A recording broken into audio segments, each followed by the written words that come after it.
Um, Sorry about that. Welcome to We Are Shaking It Up. We are the shift. I'm Kareem, of course.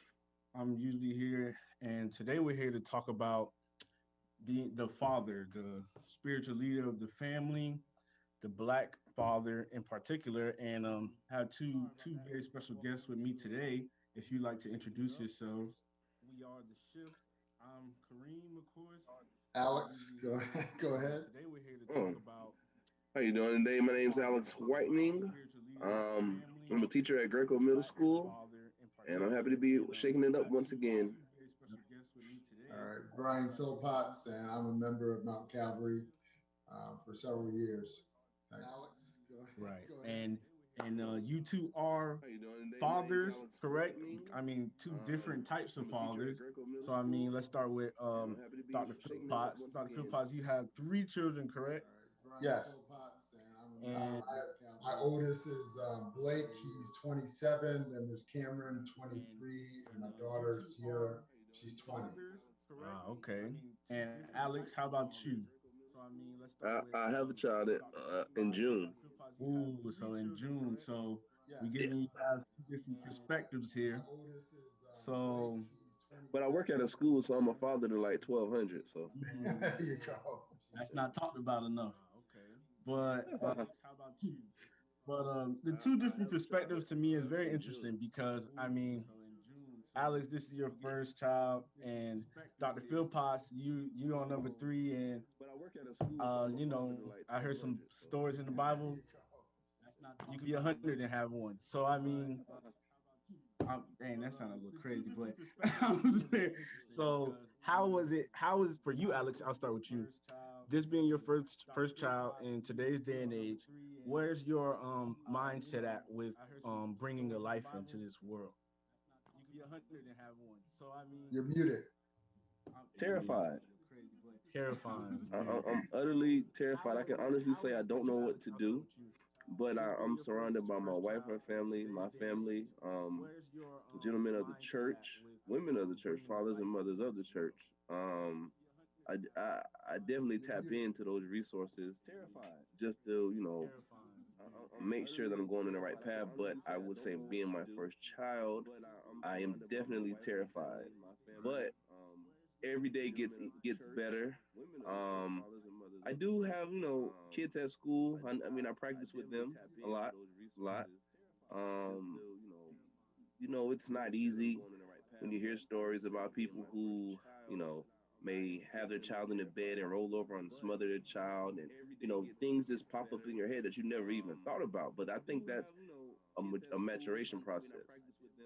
Things I've never thought about before I had kids. I think about it every day, and it gets me nervous. It gets me, scared. But I have to understand it's just a maturation process, and I'm maturing and becoming a father. Right. My real father was absent, but my stepfather stepped in and you know collaborated with my mother and both their families, his sisters and my two uncles. They all collaborated for me and my sister so that we can be who we are today. We're not perfect, but we're getting in that direction. I have a niece that I've been practicing on for 14 years. So, I mean, it's going to get easier, but like I said, at this point right now, I'm definitely terrified. Right. I get you. And my question for you, Dr. Phil Potts, with you having three children, what was the mindset like going from maybe one to three? I know I'm from a three sibling household, so I know that it might be a little, it's a different, I mean, more children, of course. But what was that shift from going to like one, two, three while you were raising your kids? Well, like Alex with the first one, we were pretty terrified, pretty scared. I mean, times and events today seem really scary. The issues, social issues, make it seem like we're just getting closer and closer to the end. But when we were having Blake, we thought the same thing too. I mean, things were pretty bad at the time. Um, uh, I think one thing I learned quickly with the second one is that they don't break.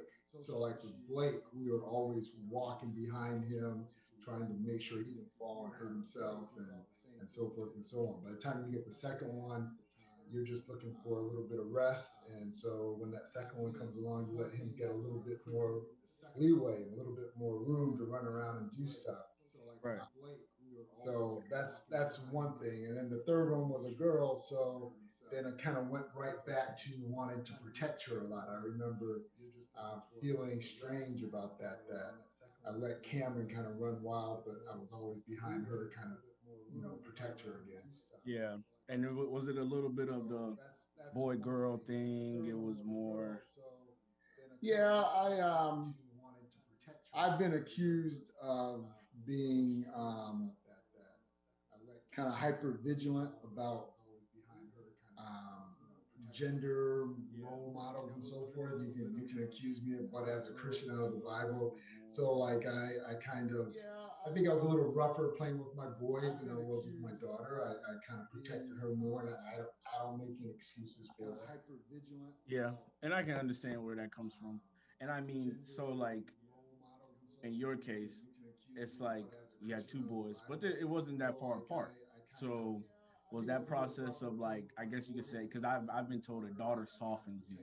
So like, was it like, oh, I'm rough, I get to, give my kids, give my boys a hard time, play with them, rough them about, and now this daughter comes, and it's like I have a complete different change about how I'm raising these kids, or was it like like you said, I had to be conscious about what I was doing with her because by the time she was like 4 or 5 and wanted to play them, she saw me there wrestling with my sons who are now 7 and 11, and they right, wrestle. So she would see me wrestling with them, and she'd want to get in there and do the same thing. So, I did, but I was very gentle with her and I limited it, and I tried to make sure that I um,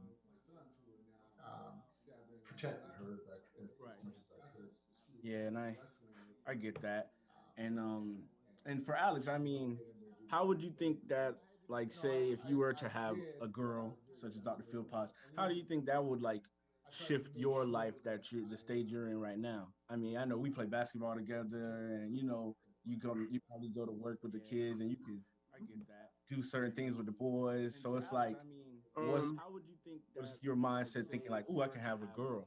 I mean, my mother, this is it's not off topic, but it's gonna make sense later.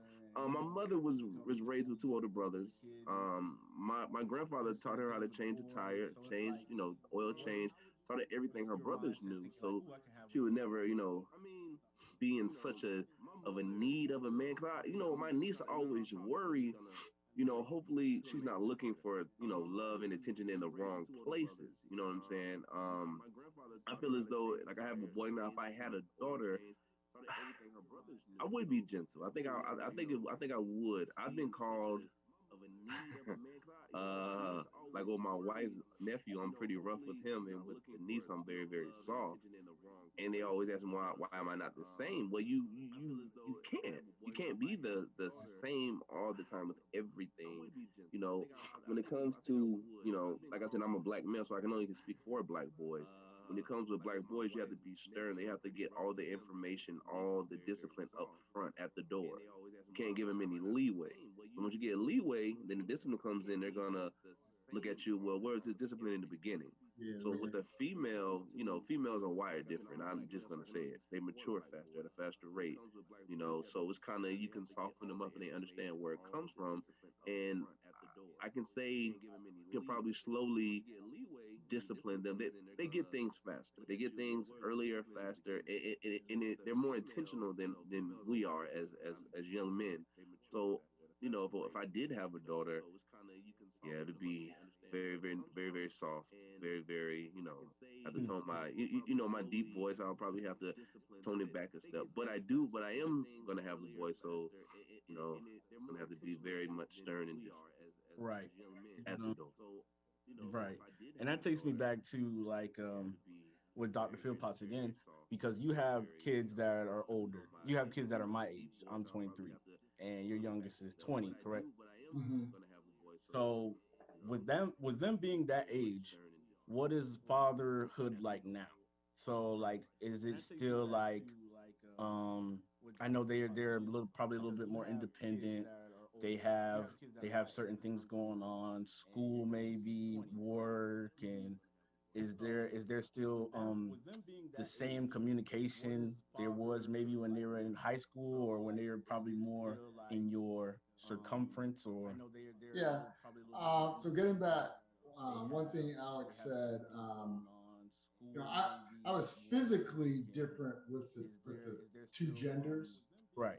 but emotionally and mentally, I think I tried to make my daughter strong. Yeah. Uh, because, like he said, you want to make them strong so they can protect themselves later on. So, when discussing things as they were growing up, giving them pointers and different, pointing out different things in life, I didn't hold back with her. I made sure she knew what the deal was, and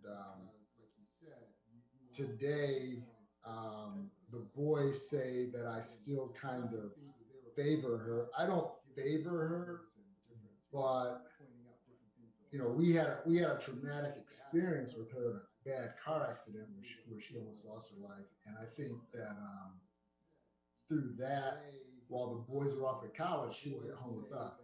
Right. We grew closer together, and I think the boys came back home and they see that.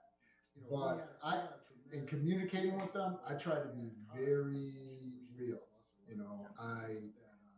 My language is real. The subject I talk about, my wife sometimes she cringes and she's like, "I can't believe you've gone there and you talk about those things with them." Yeah. I just try to be real with them. Yeah.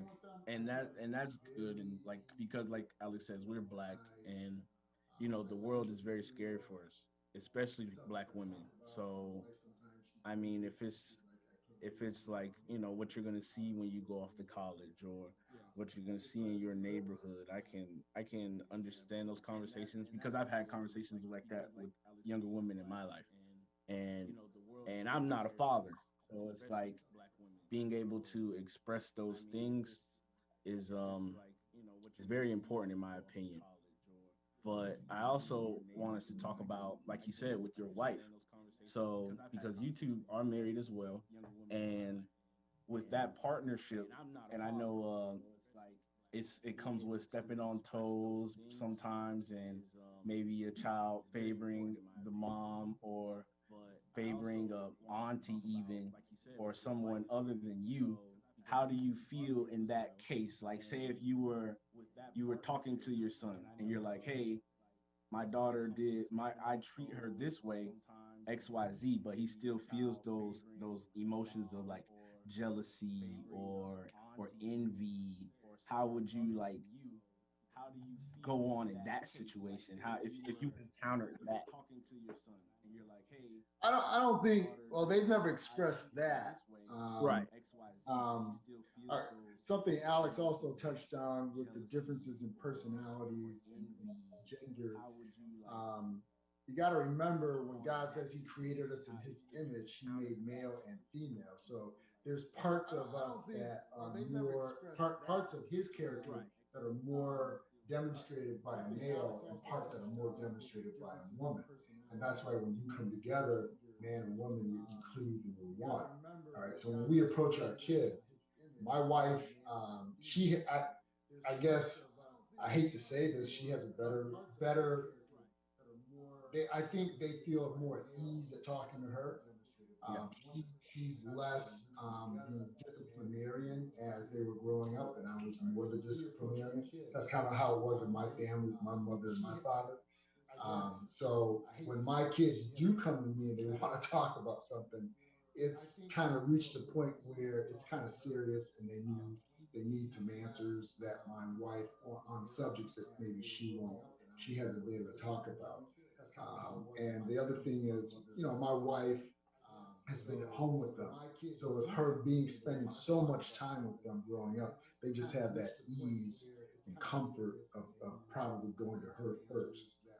Right, right. And then that's interesting what you said, because I know the father being that disciplinarian. So it's like, how do you do that with? I mean, because children are they're sponges. Every experience is soaked up, and they take it out into the world. So how do you do that the correct way? Like for me, I know that I was usually yelled at. I was usually I usually told to do something with no explanation, and it was confusion for me because I was like, why do I need? I was never given a straight answer. So how do you? And I understand as a child some things I didn't need to know, but how do you do that the proper way so that when they grow up they don't have negative feelings towards you because of a situation you guys encountered when they were younger or Yeah.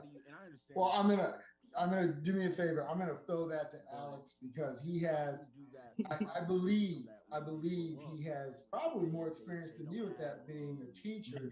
yeah, that makes sense. To be honest with you, my kids can cite some instances where they felt that I jumped to conclusions too early and was too much of a disciplinarian. I know of several cases where, so I think to have that even hand as an instructor, as a teacher, Alex probably, um, he probably has to deal with that every day more than me. Right. So Yeah, Alex. I deal with that every day. Me personally, with the kids I work with, um, just them being kids, I already know what they've done because I'm the type of person I don't say anything when I hear them. Kids like attention. So a lot of times they just talk and they telling themselves. So I just sit back and listen. And half the time they think I'm not listening, and I'm listening. But I think to avoid negative, but the thing is with kids, they're gonna have negative feelings about things that don't go their way off the top. But when they circle back and they understand, okay, that was correct. I did the wrong thing. This is what I deserved.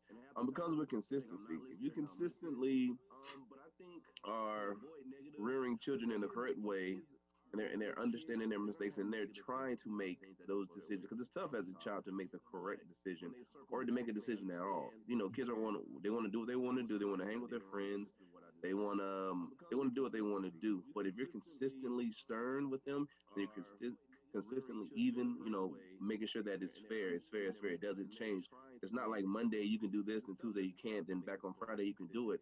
They're gonna start. They're gonna not become confused, but they're gonna try to manipulate you in some way, which they're further getting more consequences. Just like at my school, because I was at Chamberlain and Monday I started at Greco, so I'm at a new school. But at my old school, we used to have a lot of kids that were smoking vape, and they would get caught by some people and they wouldn't get punished, but they would get caught by some people and get punished. And at times when they were about to get kicked out of school, they would bring up, well, in the past I never got in trouble.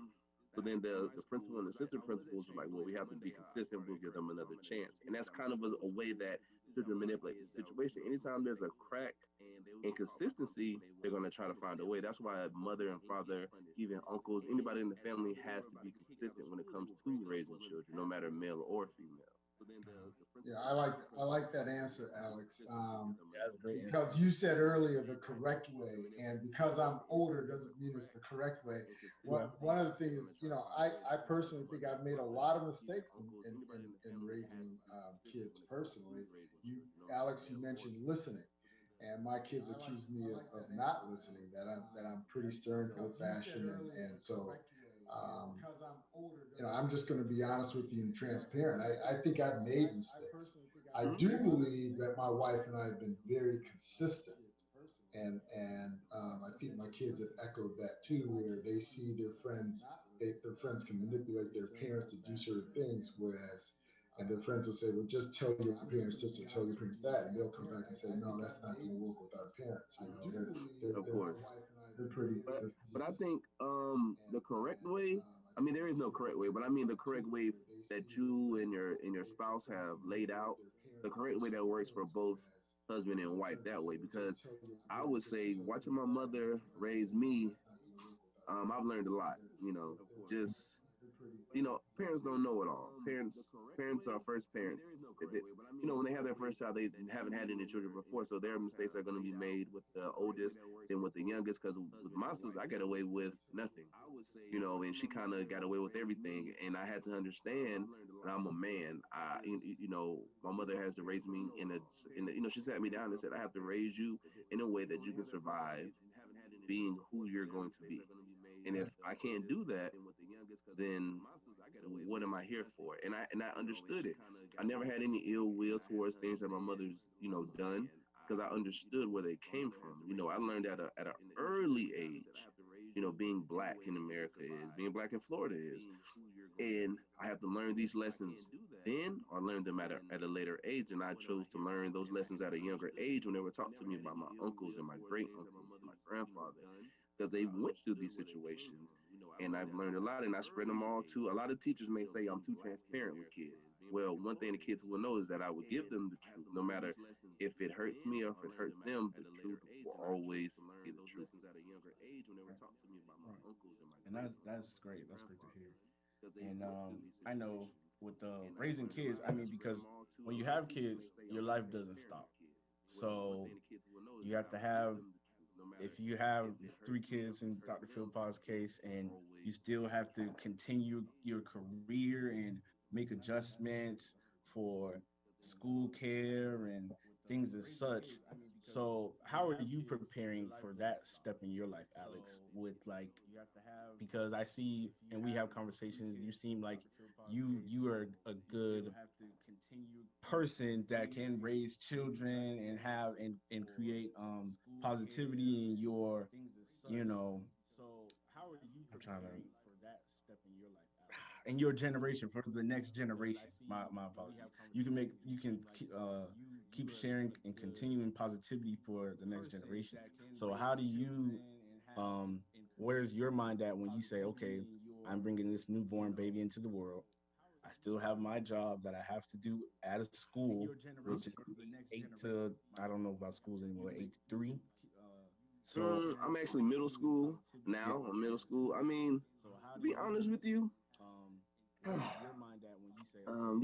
these questions, I'm trying to figure out where you're getting these questions from, but I answer it.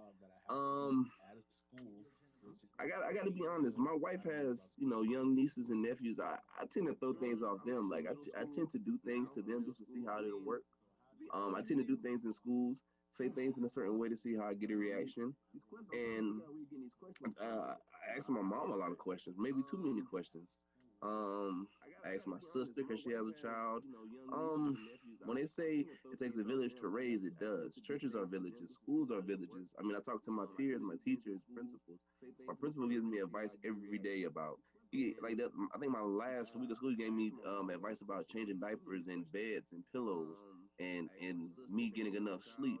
People had just been able to tap into me because I'm very transparent and I ask questions. I mean, for the next generation, I think it's kind of a twofold question because right now I'm teaching from eighth grade. I mean, no, no, from sixth. no, no. My question was how are you preparing yourself for a child while also having a career? I was saying you seem like Oh, okay, okay, okay. You positive. just, I see what you did. You flipped it on me. Okay, Yeah, I was so also your name. I mean the way I'm preparing myself, to be honest, is just My question was how are spending you time in the preparing Bible, yourself spending for a time with my child wife, while also um, having a career? I was just saying trying you to get to seem know my wife better than I know her now. So when the child comes, we're both prepared for each other and we're both prepared for the child because we come from two different backgrounds, two different sets of rules from each household, and we're trying to come together as one, which in itself is tough and it is hard. So with the child added, I mean, it just has to be prayer and having tough conversations with my wife. That'd be about it. But like I was gonna say, Mhm. Yeah. it's two generations. I have the generation from high school, middle school. So I mean, I'm definitely a father figure in a sense where there's kids who I mean I can remember the first time I subbed and a black student saw a black teacher and they just stared at me the whole period and asked was I the football coach? I was like, no, I'm his teacher. It was like, are you serious? You're not a janitor? And I just started laughing. And I just gave them every day. I would just have conversations with them. Then they understood because they had never seen a black teacher. So it's like you have to prepare your students the same way you prepare for your child because in the classroom, if something happens in the classroom, if God forbid a gunman came in, I'm responsible for those children. Just like when I go out to eat with my wife, I never have my back to the exit door, and she doesn't understand why I never have my back to the exit door, because if somebody comes in, so it's like teaching and parenting go hand in hand. Is just teaching they go home to their parents. So I prepare my job and become the parent the same way with intention. Right. And so my next question is because you did say with the Bible and being that, so so in the same breath, you're also preparing yourself to be the spiritual leader in your family if you aren't already. Is that so? Well, and I know you're in the Bible, and so is it like, say, do you have are you anxious to some form of anxiety come over you when you say, oh, I have to bring my child into a Seventh-day Adventist lifestyle and I have to do it the proper way? Or is there some type of, do you get cold feet like, this I might be mean, different? to be honest, just thinking that I'm going to have a child, I get cold feet. I mean, not cold feet, but I'm just like, wow, I just really do.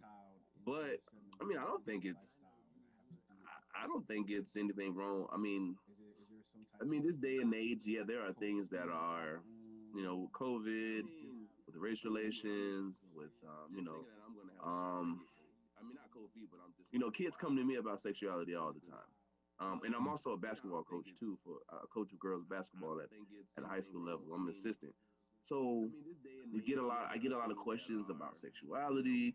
I get questions about drugs all the time, alcohol. You'll be surprised how many kids that are in high school come to school high and drunk. You'll be surprised. You'll be surprised. And you have to be ready for those tough questions and they'll give those tough answers. So with me, the Bible helps, those devotions, those quarterlies, they help, to get to a point where you're once again transparent and you're consistent. I can't answer everything, but I can point those students in the direction where they can meet in a department head that can help them. Also, with my child, I might not have every answer, but I can tap into a parent, my parent, an uncle, anybody at the church that can lead both of us to the correct answer, because I wouldn't want my child to know the answer. I want to know what's going on as well. So, I mean, you just have to be able to tap in to both aspects to see what your child understands, and but still being the leader spiritually. I don't want to be the lone spiritual leader in my house. I want me and my wife to be hand in hand, the same, at the same level. That's why we have Bible studies every Friday, so that we can get to a point where we're able to teach our son at the same time the same things, and that we are both equally yoked in the Bible as well as our marriage. Right. Right. And then for question for you, Dr. Philpott, do you think that you instilled the Christian values in your children as they left your household, maybe, or as they went off to college, to do the right things and be good Christian people? I pray I have. I think I did. And I think the feedback I've got from them is that I did. But at the same time, at a certain age of accountability, especially as they become young adults, they're going to make their own decisions also as to what they want to do and how they want, how they interpret things. I find myself now that they're older, always saying that the Bible, if you read the Bible, if you study the Bible and dig into it, the Bible will interpret itself. We shouldn't really have to interpret it. And a lot of times, youth in this day and age, they want to put their own spin on it, and the context of their friendships and their limited experiences, and interpret it themselves. And I always tell them, go back to the Word, and you'll be surprised what the Word has to say about this subject. And many times they'll come back and say, Dad, you were right. This is black and white. It's not a gray area in the Bible.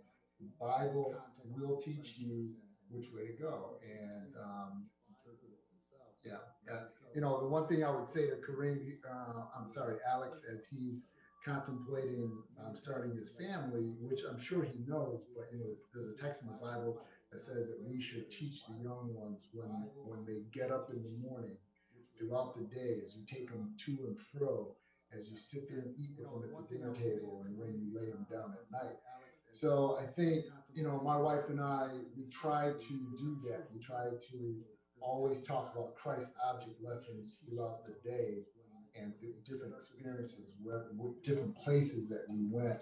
And we try to bring these things up and try to point these things out to them, and also go back to scripture to help solidify it. You never stop teaching them. They're always your children. I'm finding now that they tell me, Dad, I'm not your baby anymore. I'm an adult. Different places. I got to learn to pull back. My wife tells me, Brian, you got to pull back. You got to give them some room. But at the same time, I tell them to help. But I love you as my child, and if I see, so I'll try to be as succinct as possible. There's the adult and there's the independent adult. And when you're an independent adult, then I'm going to back off and let you do what you want to do. And if you ask me for advice, I'll give you advice. But if you're a dependent adult, then I feel I can say some things, and I'm still at that stage with my three that I say some things, and they don't always welcome it, but I tell them, hey, I love you guys, but when you're ready to fly the coop, hey, I'll visit you at your home, and it's your home, and it'll be that way. Yeah, I hear that. So my next, and that leads into my next question, because I know as a father, you have to instill certain things into your children that we hope flourishes as they become adults, such as like finances and leadership qualities and things as such. So what did you how did you approach like a finance thing? Even for me, I'm curious, honestly. Like how do you speak to your children or even younger adults about like finances? Like what is that approach? Because I know often when I have conversations, it's usually even with the Christian aspect, I can't pay my tithe because my money's wrapped up in somewhere else. And I feel like if like you as a Christian father, um may have some information on that so that we can get to these things and we can be independent adults with the topics such as finance. Right. Well, you can almost take an hour on that, but basically, with almost everything, you should tell your children and raise them with these little habits. I remember my mother walking me to the neighborhood bank when I was little, just to open up, I think it was a $20 bank account. And whenever I raked leaves or made some money here or there, she would walk me there and I'd make my deposit. All right. So you should be doing these things, Alex, when your child gets of age from the very beginning. And the first thing you need to do, like with everything, is talk about God first. This is what Scripture says about your finances, and you talk about those things with your kids. And then the next thing I would say is, you should be doing. This is personal. Everybody doesn't necessarily. I found that over the years, people don't always agree with me on this, but you hear about tithe and offering, but stewardship begins in my mind after tithe and offering. Tithe is God's, you're returning it. Offering, he says, give me a free will offering. Whatever that is between you and him, that's still kind of that's between you and God. Now the charity, the stewardship part of it is what's left over. So how are you going to manage that? And I would tell you, you need to learn about budgeting. At your age, you're in college, take a personal finance class. If you can, if it doesn't fit into your major, make it an elective, and then see if you can also get like a macroeconomics class that teaches you how the world works with the economy. And and then the Bible says, "Be rich towards God." It's one of the one areas that He says, "Test me." Test me. Yeah. He really doesn't like you testing Him, and He says, "Test me in tithe and offering." It's not yours. You're returning a tithe. You're not paying a tithe. You're returning it. And with a free will offering, that's a test of love. So if you have a love relationship with God, how can you say He blesses you with everything? Air, breath, waking you up, protection, family, friends, loved ones, education, a right mind, and then the ability to work, and that you can't even say thank you and give a free will offering to say thank you, I love you. So those are the type of things you need to instill in your children as they're growing up, not at the end. If you do it when they're back home from college or about to go off to college, it's not going to sink in. You've got to be talking to them about these things as they're growing up. Right. And like you said, that's beginning at a very young age, and trying to find that kind of that translation for them, correct? I mean, because when you say you want to start at a young age, you're not going to tell a 5-year-old, hey, get into microeconomics. Right. No. There's little things. It's like, the bank account you open up with them, or the piggy bank, just starting off with a piggy bank. Right. Because I say that because I feel as so a lot of people don't know how to translate. Things get lost in translation. So when I have conversations and I say, or as you say, hey, you should start young with your children, and they're like, man, my child may not know. They don't know what a bank account is, or they don't know what these things are, or I they can't start a bank account, but they might have missed the messages. Oh, you start a bank account for them, so that when they get into this age, they go from 5 to 10, and they know how to add these numbers. And they say, and then you say, hey, take your child to the bank, as you say, and say, all right, this is a deposit, this is a withdrawal. So I mean, I think that's a very important thing, that knowing your children, and knowing the young people around you. I like to say young people around me because I am not a father, but knowing them to teach them in their own separate way, because I know kids learn differently, and things are different for people. So that stems to my next question about, I'm sorry, about knowing your children. So like with you, it was three of them, and I know that raising them were different, and it was. I'm sorry. Hold on. I'm so sorry. Uh, and yeah, so like with raising your children and knowing them, they're different. So when they started to get to that age that they had friends and outside influences, how do you kind of like shield them in a sense from like say like negative influence, or maybe you see them going down one way and you try to talk them out of it, but they have a little resistance from your advice. So what have you ever encountered that in your parenting? Because Right. I know from experience, I know it's probably kind of long-winded, but I'm like, hey, I've seen a parent say, hey, don't do this, or hey, I know this is gonna happen. I've been through this, and the child still goes through it, even though the parent gives them their testimony or tells them what can happen, and it still does. Right.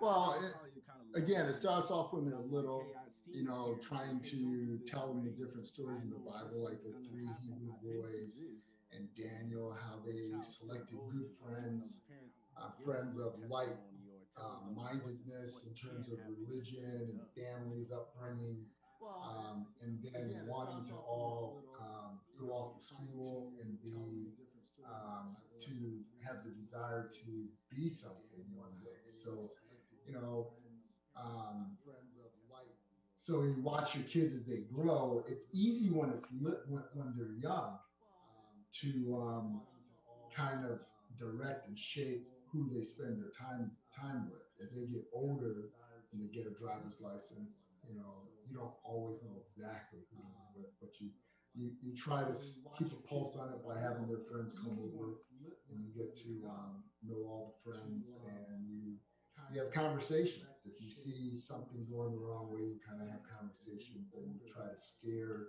um, um, the your child's mind back to biblical principles. There's a saying, show me five of your friends, and I can, basically tell you about yourself. So Right. you want to keep a pulse on who your kids' friends are. You don't want them just out there on their own, kind of. At least in the early years. Later, like I said, people are going to have to make their own decisions, and all you can do is pray, which is the most important thing, and then have conversations. Right. So that's a great point. And I mean, because everything you say, I'm learning right now. I'm not a father. I have like slight, you know, interaction with kids. I worked with kids before, but Well, well, so you said this a few times. I'm not a father. I'm not a father. yeah, But you're hosting this right, segment. right. Because So here's what I would share with you yeah, see, and that's why I'm hosting it. is equally as important to being a father is protecting yourself and not becoming a father prematurely. Right, right. Okay. And so the way you do that again is you surround yourself with godly friends. You stay deep in the Word. You learn and apply God's principles for how He wants a young person to conduct themselves. You be very careful on how you select your friends. You be very careful on how you select girlfriends, and ultimately who you might want to be a spouse. And you constantly are talking to God about that and asking Him, one day, I know you know who you want me to be with. Open and close those doors for me and direct me down that path and reveal this person to me at your appointed time.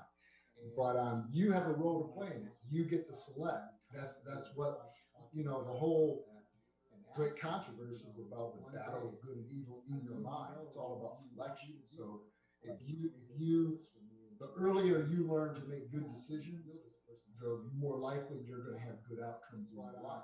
The later you learn that lesson, you're gonna compound problems, and it's going to be harder for you to clean it up in your life. And one of the things you don't want to do prematurely and unexpectedly is start a family. Yeah, That studies will tell you that leads to all sorts of stress. It can delay your education. It can delay your promotion through work and advancement with a career. It can actually create poverty when it didn't have to be that way, because it can just derail you from school and getting through your steps in your career building, to the point where you find that when you're 30, 40, 50, you're just not advancing, and all your friends around you are doing so. So, um, you know, I've heard from young people as they get to be 23, 25, 27. Oh, I might be getting to that age where I need to start thinking about a family. Well, I would say, have you taken care of your relationship with God first? Have you taken care of your relationship in terms of career choices and building? Have you taken care of your relationship in looking for that virtuous partner? If you're a man or woman, if you're a woman or man, and when these things are clicking, and now you can start thinking about, okay, well, maybe out of all these people, this might be the right person for me. And then you need to spend some time with that person, dating, courting, and then one day married. And my advice is to spend a couple of years with them married without kids. They have to really get to know your spouse, iron out all those little problems. That first year of marriage, my wife and I, yeah, we had some surprises. We had to learn to really get to know each other on a different level. And then after you spend that time and you both are rooted and connected in God, and now you have your own personal church. You have a fundamental church that Adam and Eve had with God. You had God at the top and the two of you at the bottom, Holy Spirit in the middle. Now you can contemplate bringing a baby into this world, another person into this world. Don't try to rush that. That can destroy your aspirations and so many levels.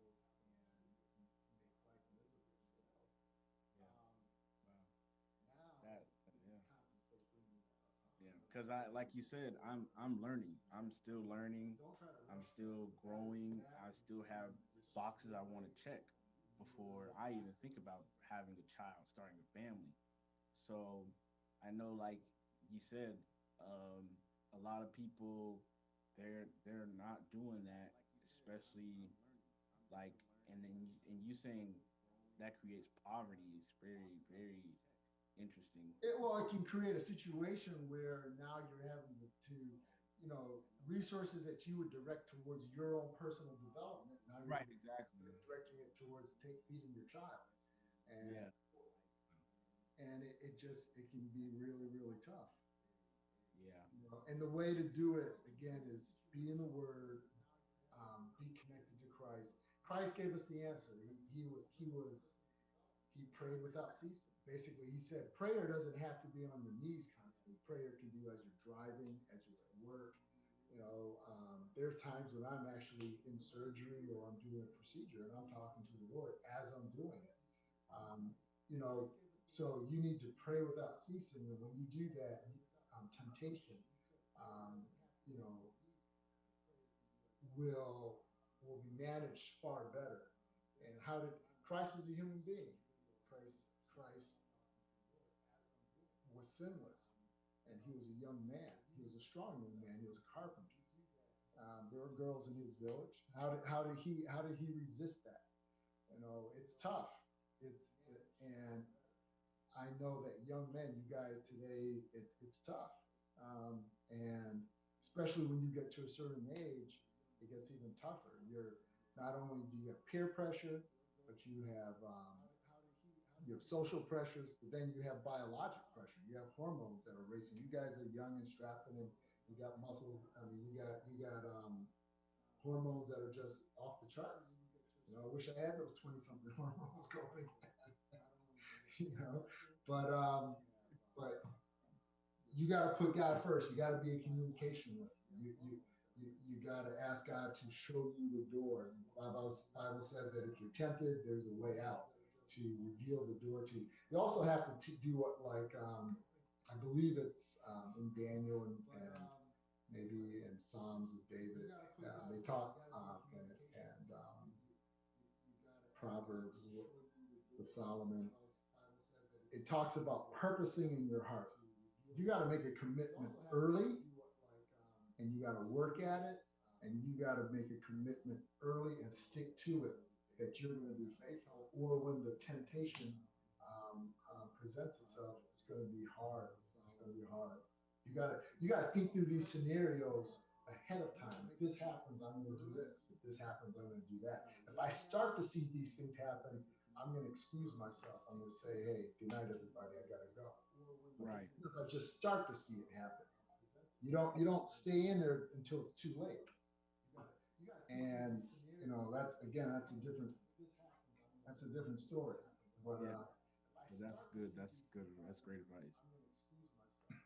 It got me thinking. And I know that, yeah, like you said, sometimes you do have to have that foresight. And like you said, that spirit that touched me was that never cease to pray. Well, that's what you said. Pray without ceasing. Prayer without ceasing, yes. That's just amazing, because you are a doctor, and to hear you say that you go into surgery praying is that's comforting to me. Hopefully comforting the most. So I know. Well, we also heard Alex say that he prays right there in the classroom.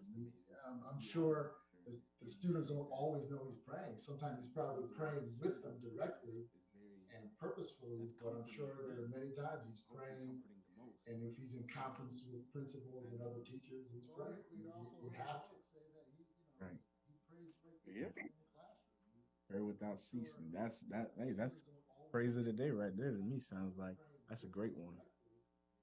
But I know, so like you said, because you don't want to start families at certain ages, and I know young men that get families started at maybe it was, wasn't in their plans, but it does happen, and it does happen a lot in our community. Yeah. Yeah. Alex, so how old are you? Do you mind me asking? 36. And this is your first child? Yes. So is this along your plans? Is this along your timeline that you were thinking you would have to start a family? And if not, why not? And what went into the timing of you having a child? You guys starting a family now. It wasn't, but the time frame I had for me having a kid wasn't didn't have a wife included. Mm-hmm. You know, I met my wife at the campground. We spoke, we courted, we dated for 4 years, then we, well, 3 years, then we got married. Um, but the time frame I had for me having a kid wasn't. I would say it's not part of the plan, but it is my goal to not have a child out of wedlock. You Mm-hmm. know, I didn't want my child to be confused. You know, if I was with someone or married someone that was not of the Adventist faith, being underneath the yoke, that, and what I really didn't want was to have to explain to my child why I go to church on the Sabbath and why your mother goes to church on Sunday. That's just something I didn't want for my child to go through, because I know at church, I know a couple of people who battle with that. Um, Having a child with someone at church, Mark Jones told me that when it comes to black men, sometimes we are delayed. When we get our things together, per se, we tend to be, you know, around the age from 28 to 35.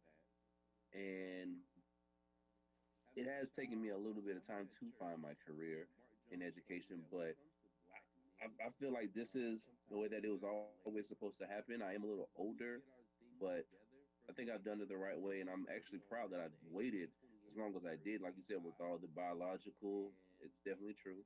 Yeah, Being I'm in proud of you. college, I'm and proud of you.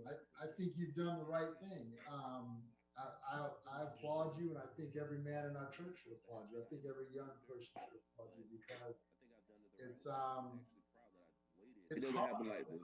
Yeah. It's Oh yeah. hard Oh yes. not Oh to make that mistake in this day and age. yeah. And your family, um, for for you to be equally yoked, that's another big plus for your child, because your child is going to be raised getting a consistent message of biblical truth. So that's just that's priceless. You're muted. Alex. Sometimes my wife will get to the point. Me sometimes too. You start. Well, I'm 36, and when I'm 72, my child will be 36. You start thinking about that, but then when you really think, we don't know when the end will come. So My, we have to make every day count. And I my have to parents know my this. parents were 40 when they had me. Yeah, And my younger brother, my parents were 43. So, and my yeah, father, and my older yeah. brother, And when 30. it comes to childbirth, you know, high risk, you know, things, complications may happen. But the way that we pray, I just hope that God just our child comes out healthy, and that we can be an inspiration in our child's life, and our families can be one as well. Right. Because I mean, I like I'm saying, I'm transparent. These 3 years dating my wife, um, it's been hard not to engage in, you know, unmarried affairs. Right. So, and then when you get married and God is giving you someone to make another someone, it blows my mind every day. I know that my wife's pregnant for me. You know, I never thought I would be married and have a child. I just never. When you hit the age of 30 and you don't have it, you kind of don't even think about it anymore. Right. So Right. Well, praise I'm God. glad I waited. Yeah, that's good. And I'm waiting too. So we're gonna go ahead and wrap it up now. And I think you guys gave me a lot of information. I hope you gave the audience a lot of information about being fathers, about going about it the right way, and you know, being cautious and taking and checking a lot of boxes before you get to that place that God wants you to be eventually, because we are or we are built to procreate. Yeah. Let me say one other thing, Alex. Yeah. Um, so what Kareem asked earlier about preparing to be a father with work, one of my mistakes that I made was I believed that the patients always needed me, that I had to be there all the time. And I only allowed probably for each kid enough time to go to maybe 4 games, like for basketball, high school basketball, or my daughter's volleyball. And that's one of my biggest regrets. I look back at the videos we have, I wish I was there more. I should have been there more. And I would tell you that whenever, however, you can be there for those things. That's what the kids remember. They remember that you were there supporting them when they were in competition, when they were playing sports and so forth, when they were going camping. I only went to maybe one camporee to go camping with them or something like that. Um, Take advantage of all of that. Be there. Be there for the fun stuff. It's not just the daily stuff at home. Um, Make sure that between you or your wife or both of you, you're having that morning worship in the car when they're going off to school at night. Just be there for them. You're not going to go wrong, especially Alex. I see you at church. You and I will elbow bump or fist bump and say hi. And I got to tell you, out of all the young men I've seen there at Mount Calvary, you seem to be one of the young men that have your head screwed on the right way. And I don't know you very well, but I get the sense that you're a godly man, and you keep doing what you're doing, you and your wife, and God will take care of the rest. He will finish the work in all of us, and that's our prayer. God talks about planting seeds, and there'd be a harvest. Well, this is now you're about to see one of your seed, and it's your role to help deliver that child to the kingdom. So Exactly. that's how you approach it. That's what you keep in mind. And thinking about having a child, I kind of brought myself up. What job would give me weekends off and I'll have my afternoons, and teaching Alliance with that. It is a tough job, but they don't. There's you won't be on call, you won't have to work weekends. So I feel like I have so much time for my wife, so I just feel like this career fits me perfectly. And I definitely thanks for that information. Definitely thanks.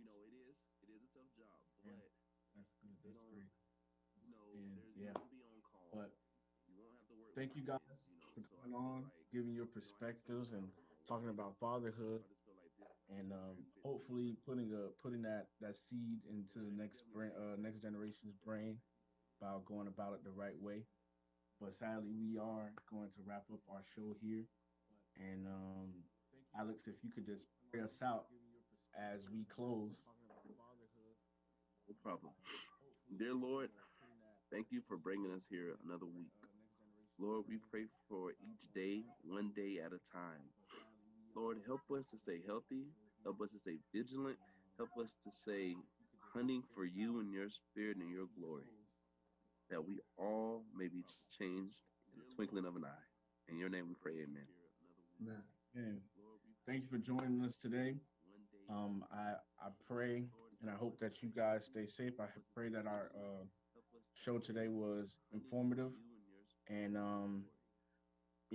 share this amongst your friends, like and subscribe to Mount Calvary's YouTube channel as we present the gospel as the best as we can. And that'll be it.